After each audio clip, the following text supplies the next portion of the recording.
Hello everyone, welcome to my class. आज हम पढ़ेंगे क्लास 10th केमिस्ट्री का chapter carbon and its compound का last topic soaps and detergents. तो आइए स्टार्ट करते हैं। ओके, अब सबसे पहले हमने देखते हैं कि डिटर्जेंट्स क्या होते हैं। तो any substance which has cleansing action in water is called detergent.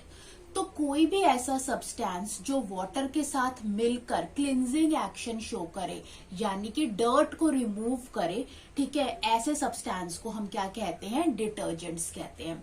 तो डिटर्जेंट्स वो सब्सटेंस होते हैं जो क्या करते हैं? डर्ट को रिमूव करते हैं वाटर के अंदर, ठीक है। तो ये डिटर्जेंट्स क्या है? एक क्लींजिंग एजेंट की तरह काम करते हैं। तो कोई भी क्लींजिंग एजेंट, कोई भी ऐसा सब्सटेंस जो वाटर के साथ मिलकर क्लींजिंग प्रॉपर्टी को शो कर रहा है, यानी कि डर्ट को रिमूव कर रहा है, ऐसे सब्सटेंस को हम क्या कहते हैं? डिटर्जेंट्स कहते हैं। अब ये जो डिटर्जेंट्स होते हैं ना, ये दो तरीके के होते हैं। ये सोपी डिटर्जेंट्स हो सकते हैं या फिर नॉन सोपी डिटर्जेंट्स होते हैं, ठीक है। तो डिटर्जेंट्स दो तरीके के होते हैं, सोपी एंड नॉन सोपी। जो सोपी डिटर्जेंट्स होते हैं इनको हम सिंपली क्या कहते हैं? सोप कहते हैं, ठीक है। और जो नॉन सोपी डिटर्जेंट्स होते हैं इनको हम क्या कहते हैं? सिंथेटिक डिटर्जेंट्स कहते हैं। सिंथेटिक डिटर्जेंट्स कहते हैं। या तो आप इन्हें सिंथेटिक डिटर्जेंट कह लो या फिर खाली इन्हें डिटर्जेंट कह लो, ठीक है। तो डिटर्जेंट्स दो तरीके के थे, सोपी एंड नॉन सोपी। अब सबसे पहले हम स्टार्ट करेंगे जो हमारे सोपी डिटर्जेंट्स है, यानी हम सोप से हम स्टार्ट करेंगे कि सोप क्या होता है। अब हम स्टार्ट करते हैं सोप से कि सोप क्या होते हैं। सोप जो होता है वो क्या होता है? ये सोडियम। अब देखो, सोप को डेफिनेशन से समझाने से पहले हमने पहले भी सोप के बारे में पढ़ा हुआ है, तो हम इसे पहले यहां से समझते हैं। जब हम रिएक्शन करते हैं, ईस्टरिफिकेशन रिएक्शन के बारे में हमने पढ़ा है। ईस्टरिफिकेशन रिएक्शन में क्या होता है? जब ईस्टर की फॉर्मेशन होती है, तो जब हम कार्बोक्सिलिक एसिड को अल्कोहल के साथ वार्म अप करते हैं तो एक स्वीट स्मेलिंग एजेंट जो होता है, एक स्वीट स्मेल लाइक कंपाउंड की फॉर्मेशन होती है, जिसको हम क्या कहते हैं? ईस्टर। और इसके अंदर वाटर क्या होता है? एलिमिनेट होता है। तो इस रिएक्शन को हम क्या कहते हैं? ईस्टरिफिकेशन कहते हैं, ठीक है। अब ईस्टरिफिकेशन से जो हमारा ईस्टर बना है, इस ईस्टर की जब हम हाइड्रोलिसिस करते हैं सोडियम हाइड्रोक्साइड के साथ, तो हमें क्या मिलता है? तो हमें ये जो ईस्टर है, ईस्टर किससे बना हुआ है? कार्बोक्सिलिक एसिड और इस अल्कोहल से बना हुआ है। तो हमें क्या मिलेगा जब हम इसकी इस ईस्टर की हाइड्रोलिसिस करेंगे? कि जिससे ये ईस्टर बना हुआ है, जिस कार्बोक्सिलिक एसिड से ये ईस्टर बना हुआ है, उसी एसिड का हमको यहाँ क्या मिलेगा? सॉल्ट मिलेगा। तो यहाँ पे सॉल्ट मिलेगा हमें इसी कार्बोक्सिलिक एसिड का, प्लस यहाँ पर ग्लिसरॉल जो अल्कोहल है फॉर्म हुआ। यानी कि ये जो ईस्टर जिन पेरेंट से बना है, जो रिएक्टेंट्स यूज करके ये ईस्टर बना है, जब हम इन ईस्टर की हाइड्रोलिसिस करते हैं तो वही पेरेंट जो होते हैं, यहाँ पर ये जो रिएक्टेंट्स होते हैं, पेरेंट रिएक्टेंट्स जिनसे ईस्टर बना था, उन्हीं की फॉर्मेशन वापस से हो जाती है। बस डिफरेंस ये होता है कि यहाँ पर ये जो यहाँ पर ग्लिसरॉल अल्कोहल के साथ साथ यहाँ पर सॉल्ट मिलता है हमें। किसका सॉल्ट मिलता है? उसी कार्बोक्सिलिक एसिड का हमें सॉल्ट मिलता है, जिससे क्या बना हुआ है? ईस्टर बना हुआ है, ठीक है। और इसी सॉल्ट को, ये जो सॉल्ट ऑफ फैटी एसिड है, इसको हम क्या कहते हैं? सोप कहते हैं। ये हमारा सोप होता है। और इस रिएक्शन को हम क्या कहते हैं? सेपोनिफिकेशन कहते हैं। सेपोनिफिकेशन क्या होता है? ये वो रिएक्शन है जो हम सोप बनाने के लिए काम में लाते हैं। तो इस रिएक्शन को क्या कहते हैं? सेपोनिफिकेशन कहते हैं। तो हमारा जो सोप होता है, अब जैसे एग्जाम्पल है सोप का एग्जाम्पल होता है सोडियम स्टीरेट। ये सोडियम स्टीरेट क्या है? ये सॉल्ट है फैटी एसिड का, ठीक है। इसका फॉर्मूला क्या होता है? C17H34, COO negative Na positive. तो इसका क्या नाम होता है? Sodium stearate. तो ये किसका सॉल्ट है? कौन से फैटी एसिड का सॉल्ट है? स्टेरिक एसिड का। तो ये किसका सॉल्ट है? स्टेरिक एसिड का सॉल्ट है, ठीक है। इसके अलावा यहाँ पर एक और एग्जाम्पल आता है सोडियम पैल्मिटेट।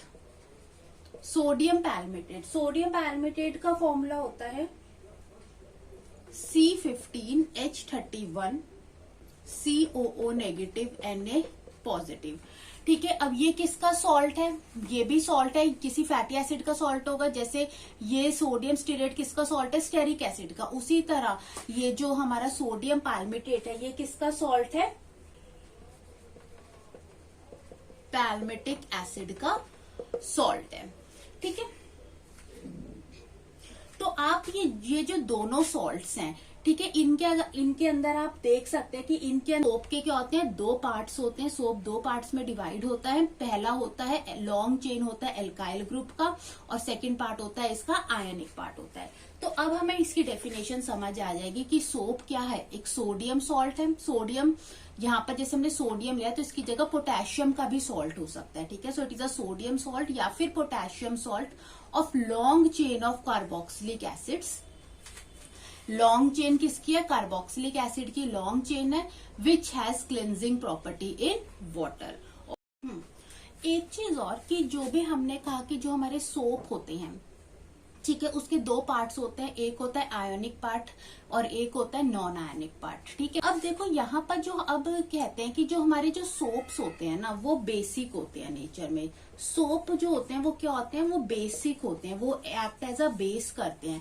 अगर हम इन्हें लिटमस पेपर पे टेस्ट करें तो ये रेड लिटमस क्या करेंगे, ब्लू करेंगे।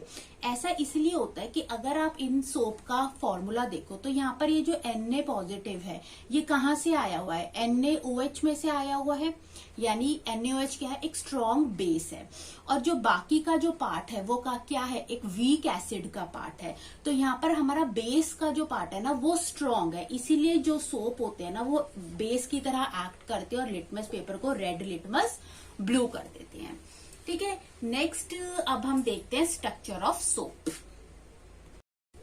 ओके, अब हम देखते हैं स्ट्रक्चर ऑफ सोप। लेकिन स्ट्रक्चर ऑफ सोप से पहले हम एक चीज और डिस्कस करेंगे कि जब हम सोप की मैन्युफैक्चरिंग करते हैं, ठीक है, जब हम सोप बनाते हैं तो सोप हम कैसे बनाते हैं, हम सोप के लिए जो ईस्टर लेते हैं, ईस्टर्स क्या होते हैं, लॉन्ग चेन्स किसकी होती है, फैटी एसिड्स की लॉन्ग चेन्स होती है ना। तो जब हम long chains of fatty acid Easter लेते हैं, जब हम उनकी हाइड्रोलिसिस करते हैं, यानी जब हम ईस्टर की हाइड्रोलिसिस करते हैं किसके साथ, सोडियम हाइड्रोक्साइड के साथ, NaOH के साथ, तो हमें क्या मिलता है, सॉल्ट ऑफ फैटी एसिड मिलता है।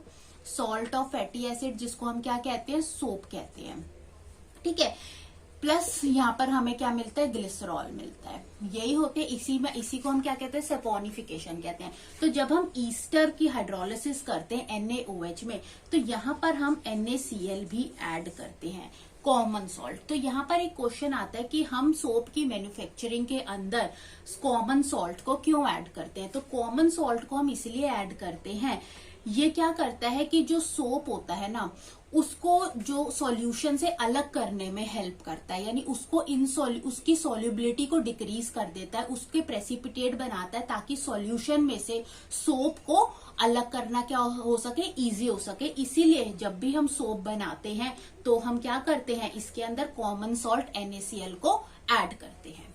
अब हम देखते हैं स्ट्रक्चर ऑफ सोप। सोप जो होता है उसका टैडपोल लाइक स्ट्रक्चर होता है। सोप का स्ट्रक्चर कैसा होता है, टैडपोल लाइक स्ट्रक्चर होता है। यहाँ पर क्या होती है, लॉन्ग चेन होती है हाइड्रोकार्बन की। ये क्या होती है, लॉन्ग चेन ऑफ हाइड्रोकार्बन होती है। ठीक है, इसको हम क्या कहते हैं, ये जो लॉन्ग चेन हाइड्रोकार्बन है इसको कहते हैं हम टेल पार्ट। ये टेल पार्ट है। ठीक है, ये आप देख सकते हो जो हेड पार्ट है ये क्या होता है, आयोनिक पार्ट होता है। ये कौन सा पार्ट है, COO नेगेटिव Na पॉजिटिव, ये वाला पार्ट है। ये शॉर्ट रीजन होता है और इसको हम क्या कहते हैं, हेड पार्ट कहते हैं। ठीक है, तो जो सोप मॉलिक्यूल का जो हेड पार्ट होता है वो क्या होता है, आयोनिक होता है नेचर में, और जो टेल पार्ट होता है वो किससे बना होता है, लॉन्ग चेन ऑफ हाइड्रोकार्बन से बना होता है। ठीक है, अब ये जो टेल पार्ट होता है, यानी ये जो लॉन्ग चेन ऑफ हाइड्रोकार्बन हैं, ये क्या होते हैं, ये हाइड्रोफोबिक होते हैं नेचर में। हाइड्रोफोबिक मतलब वाटर रिपेलिंग, वाटर से दूर भागते हैं, ये हाइड्रोफोबिक होते हैं नेचर में। ठीक है, और इजीली अटैच कर लेते हैं ऑयल से, तो ऑयल सॉल्यूबल होते हैं। तो वाटर रिपेलिंग होते हैं यानी हाइड्रोफोबिक होते हैं, और क्या होते हैं, ऑयल सॉल्यूबल होते हैं। लेकिन ये जो हेड पार्ट होता है, जो आयोनिक पार्ट होता है, ये कैसा होता है पार्ट, हाइड्रोफिलिक होता है नेचर में। ये water attracting, water loving part होता है, और ऑयल में क्या होता है, इनसॉल्यूबल होता है ये पार्ट। ठीक है, ऑयल या ग्रीस में क्या होता है, इनसॉल्यूबल होता है। इसी वजह से हम सोप को क्या कहते हैं, एम्फीफिलिक स्ट्रक्चर भी कहते हैं। जो सोप का स्ट्रक्चर कैसा होता है, एम्फीफिलिक होता है नेचर में। क्यों? क्योंकि इसके पास हाइड्रोफोबिक पार्ट भी होता है और हाइड्रोफिलिक पार्ट भी होता है, इसीलिए हम इसको एम्फीफिलिक भी कहते हैं। और ये इसका ये जो चेन होते हैं, ये जो जिगजैग स्ट्रक्चर बना है, इसकी वजह से हम इसके स्ट्रक्चर को क्या कहते हैं, टैडपोल लाइक स्ट्रक्चर कहते हैं। ठीक है, अब हम देखते हैं कि सोप जो होते हैं उसका क्लिनजिंग एक्शन कैसे होता है, कि सोप डर्ट को कैसे रिमूव करता है। एक्शन ऑफ सोप, तो क्लिनजिंग एक्शन ऑफ सोप में सबसे पहले हम देखेंगे माइसिल की फॉर्मेशन कैसे होती है। अब हमने देखा था कि जो हमारा सोप का स्ट्रक्चर होता है उसके दो पार्ट्स होते हैं, hydrophobic part and hydrophilic part. Hydrophobic part कौन सा होता है, जो कि टेल वाला जो पार्ट होता है, जो वाटर रिपेलिंग है, जो कि लॉन्ग चेन ऑफ हाइड्रोकार्बन्स है। ठीक है, तो ये क्या होता है, वाटर रिपेलिंग पार्ट होता है, लेकिन ऑयल में, ग्रीस में सॉल्यूबल होता है। और जो इसका हेड रीजन होता है, ये क्या होता है, हेड पार्ट क्या होता है, वाटर लविंग होता है, हाइड्रोफिलिक होता है नेचर में। ठीक है, अब होता क्या है कि जब हम सोप को वाटर में डालते हैं, ठीक है, जब हम सोप को वाटर के साथ यूज करते हैं, तो होता क्या है कि ये जो हमारा सोप होता है ना, ये कोलॉइडल सस्पेंशन फॉर्म कर देता है। कोलॉइडल सस्पेंशन इस तरीके से फॉर्म करेगा कि ये जो हमारा जो सोप का स्ट्रक्चर होगा ना, एग्रीगेट होकर एक क्लस्टर की फॉर्म में अरेंज हो जाएगा।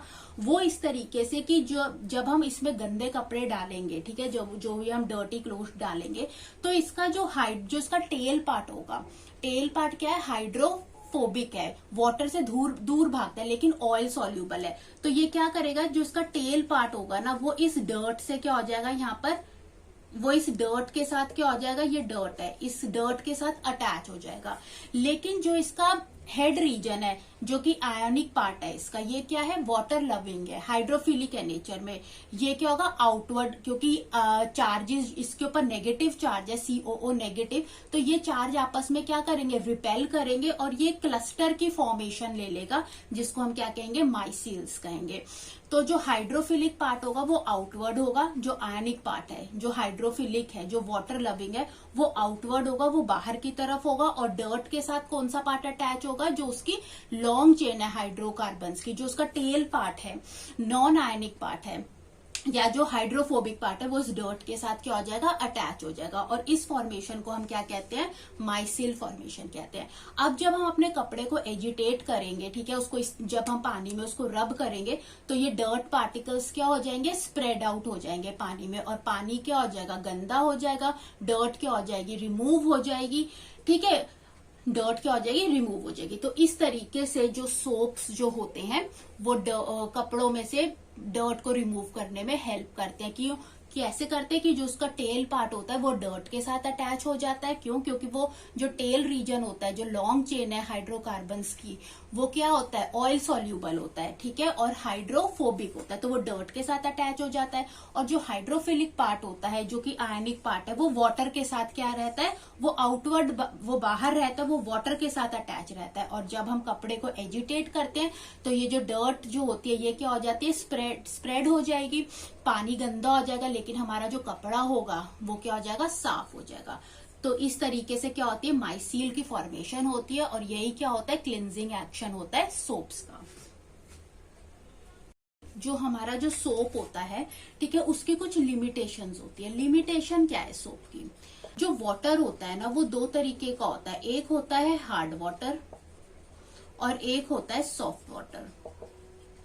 ठीक है, हार्ड वाटर वो पानी होता है जिसके अंदर मैग्नीशियम या फिर कैल्शियम के सॉल्ट प्रेजेंट होते हैं, और इसी वजह से जो हार्ड वाटर होता है ना, उसके साथ सोप जो होता है क्लिनजिंग एक्शन शो नहीं करता। लेकिन जो सॉफ्ट वाटर होता है वो इजिली लैड्स की फॉर्मेशन करता है, झाग बनाता है। तो जो सोप्स होते हैं ना, वो सॉफ्ट वाटर के साथ अपना क्लिनजिंग एक्शन शो करते हैं। हार्ड वाटर के साथ अगर हम सोप को यूज करेंगे, तो क्योंकि हार्ड वाटर के अंदर क्या है, मैग्नीशियम या फिर कैल्शियम के सॉल्ट्स हैं, तो जो हमारा जो सोप होगा वो क्या करेगा, सबसे पहले तो मैग्नीशियम या कैल्शियम आयंस के साथ रिएक्ट करेगा और इसके साथ रिएक्ट करने पर वो क्या फॉर्मेशन कर देगा, स्कम की फॉर्मेशन कर देगा। ये एक इनसॉल्यूबल प्रेसिपिटेट्स की तरह होते हैं जो कि कपड़े पे लग जाते हैं और क्लिनजिंग एक्शन जो होता है ना, क्लिनजिंग एबिलिटी जो होती है सोप की, उसको डिक्रीज कर देते हैं। हमारा कपड़ा साफ नहीं हो पाता, लैड्स की फॉर्मेशन नहीं हो पाती, झाग नहीं बन पाते। तो अगर सोप जो होगा मैग्नीशियम या कैल्शियम आयंस के साथ रिएक्ट करेगा तो वो क्या फॉर्म करेगा, स्कम फॉर्म करेगा। और ये स्कम क्या करेगा, सोप की क्लिनजिंग एबिलिटी को क्या कर देगा, डिक्रीज कर देगा। ठीक है, लेकिन अगर जो सोप है उसको हम सॉफ्ट वाटर के साथ यूज करें तो सॉफ्ट वाटर के अंदर मैग्नीशियम या कैल्शियम के सॉल्ट्स नहीं हो पाते, इसीलिए लैड्स की फॉर्मेशन क्या होती है, यहाँ पर इजी हो जाती है। ठीक है, एदर्स की फॉर्मेशन होती है, झाग जिसे हम कहते हैं, यहाँ पर इजीली झाग बनते हैं और क्लिनजिंग एक्शन जो होता है सोप का अच्छे से हो पाता है। तो यही थे सोप की लिमिटेशंस कि सोप जो होता है उसको खाली हम सॉफ्ट वाटर के साथ यूज कर सकते हैं, हार्ड वाटर के साथ यूज नहीं कर सकते। ओके, इसके बाद आ जाता है डिटर्जेंट। तो डिटर्जेंट क्या होता है, डिटर्जेंट भी क्या है, एक क्लिनजिंग सब्सटेंस है हमने कहा था, लेकिन ये नॉन सोपी होता है। नॉन सोपी का मतलब है इसके अंदर सोडियम स्टीरेट नहीं होता, लेकिन ये वो सब्सटेंस है जिसके अंदर क्लिनजिंग प्रॉपर्टी होती है। तो हम चाहे डिटर्जेंट कह सकते हैं या फिर इसको नॉन सोपी या फिर सिंथेटिक डिटर्जेंट्स भी कह सकते हैं। तो ये क्लिनजिंग सब्सटेंस होते हैं, लेकिन इनके पास, जैसे सोप के पास सोडियम स्टीरेट होता है, इनके पास सोडियम स्टीरेट नहीं होता। तो इनका स्ट्रक्चर भी जैसा सोप का स्ट्रक्चर था वैसा ही स्ट्रक्चर होता है, लेकिन यहाँ पर लॉन्ग चेन होती है। ये भी सोडियम का ही सॉल्ट होता है, सोडियम सॉल्ट्स होते हैं किसके, लेकिन लॉन्ग चेन होती है बेंजीन सल्फोनिक एसिड की। ठीक है, तो यहाँ पर क्या होती है, बेंजीन सल्फर, जैसे आप देख सकते हो ये लॉन्ग चेन है, ये अल्काइल ग्रुप्स लगे हुए हैं, ये बेंजीन सल्फोनिक एसिड की लॉन्ग चेन होती है और ये क्या होते हैं, सोडियम सॉल्ट होते हैं। ठीक है, तो इसका नाम क्या है, सोडियम एन-डोडेसाइल सल्फेट। ठीक है, अब ये जो डिटर्जेंट्स होते हैं, एक इनकी एडवांटेज ये है कि जो डिटर्जेंट्स होते हैं ना, ये हार्ड वाटर के साथ या सॉफ्ट वाटर के साथ, दोनों के साथ ही अपना क्लिनजिंग एक्शन शो कर सकते हैं। हार्ड वाटर के साथ ही अपना क्लिनजिंग एक्शन इसलिए शो कर सकते हैं क्योंकि जैसे हार्ड वाटर के अंदर जो कैल्शियम या जो मैग्नीशियम प्रेजेंट होते हैं, सॉल्ट्स, मैग्नीशियम या कैल्शियम सॉल्ट्स जो प्रेजेंट होते हैं, तो डिटर्जेंट्स इनके आयंस के साथ रिएक्ट कर कर स्कम की फॉर्मेशन नहीं कर सकते, ये इनसॉल्यूबल प्रेसिपिटेट नहीं बनाते। ठीक है, इसीलिए जो क्लिनजिंग एबिलिटी है डिटर्जेंट्स की हार्ड वाटर के साथ कम नहीं होती। तो हम डिटर्जेंट्स को हार्ड वाटर के साथ या फिर सॉफ्ट वाटर के साथ भी यूज कर सकते हैं। ठीक है, तो ये इसके एडवांटेज है, लेकिन डिसएडवांटेजेस यही है कि जो डिटर्जेंट्स होते हैं ये नॉन बायोडिग्रेडेबल होते हैं, लेकिन जो हमारे सोप होते हैं उसकी एक डिसएडवांटेज ये है कि खाली हम उसको सॉफ्ट वाटर के साथ यूज कर सकते हैं, लेकिन जो हमारे सोप्स होते हैं वो क्या होते हैं, बायोडिग्रेडेबल होते हैं नेचर में। ठीक है, तो यहाँ पर आज हमारा ये chapter carbon and its compound खत्म होता है। अगर आपको अच्छा लगा हो ये वीडियो तो आप इसे जरूर लाइक करें एंड सब्सक्राइब करें। Thanks for watching.